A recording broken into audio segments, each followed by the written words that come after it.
Ikaw na mag-drive, Dwight.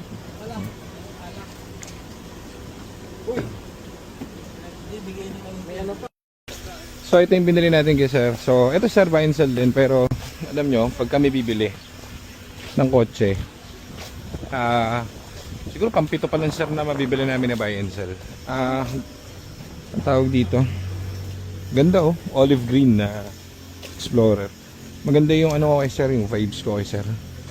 Minsan sa tagal na namin na ginagawa, mararamdaman mo yung gut feeling. So maayos ko usap si sir, saka declared naman niya lahat. And sinabi niya agad sa amin yung problem, kaya yun yung it's a good way na makikilala mo yung tao na nagbebenta sa'yo. So nagbabayan siya, tapos ginagawa niya rin yung mga units niya bago niya ibenta. So kilala niya tayo, so very goods.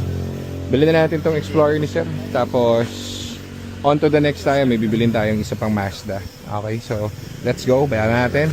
Yan, so ito yung limited na V6 na 3.5 liter engine. So ang ganda. Ganda pa ng color. Sige, check muna natin kung kasama sa atin yung unit. Pero so far lahat ng goods naman. Papers okay din. So double check na lang natin yung mga iba pang anik-anik. Yan, nag-a-adjust pala yan.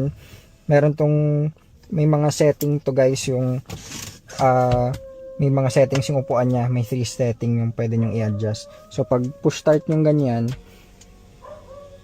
magsaset na siya dun sa sinet yung upuan. So para madali kayo makababa pag off nyo ng engine. Yan, so pag off nyo, aangat to sa atras para madali kayo makalabas. Yan. Okay.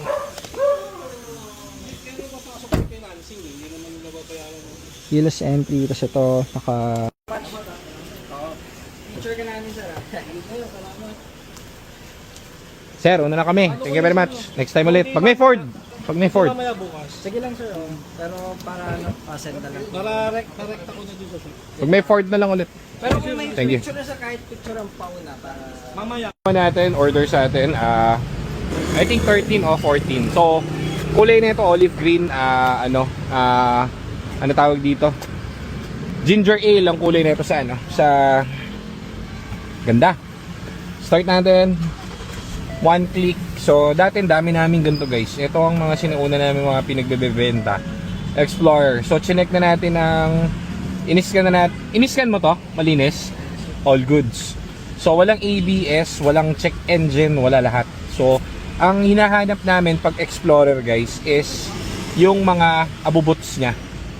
When I say abubots, yung mga ABS, yung mga kung ano-ano.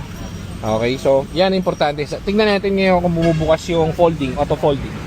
Importante to eh. Magana yung auto folding dito? Sige nga. gumagana. So ito yung auto folding na kailangan natin pag nagbebenta tayo ng Explorer. Kailangan gumagana yan. Saka to, auto tailgate. Auto tailgate, auto folding, kailangan working ang mga yan. Yan, ayos.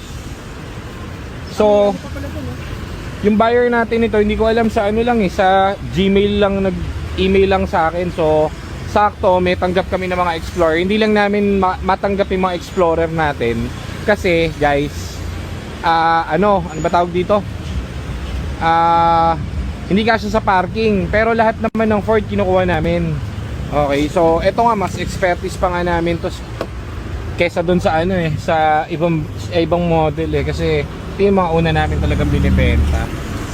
Gandang bogi ano. Ang bango pa, amoy ano. Amoy lactose intolerant. Bango. Bango. Okay. So, ang ganda ng mga trimmings nito, everything goods. Sama natin yung head mechanic natin, di magkakamali yan. So, ang problem lang ngayon nito na nakita namin, stab link. So, maayos yung nagbenta sa atin ito kasi kahit na hindi naman, kumbaga wala namang code, di ba? Pero sinabi pa sa amin, buy and sell yun eh. Sinabi sa amin, sir, pinalitan ko yung oxygen sensor niyan, which is hindi niya naman kailangan sabihin pero sinabi niya pa rin. So, very good. Kaya magandang loob ko doon kay brother. Salamat ha. So, ganda ng gulong.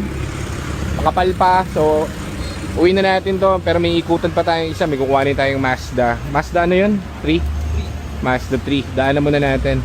Dala natin yung EcoSport eh. So, tara. Tayo.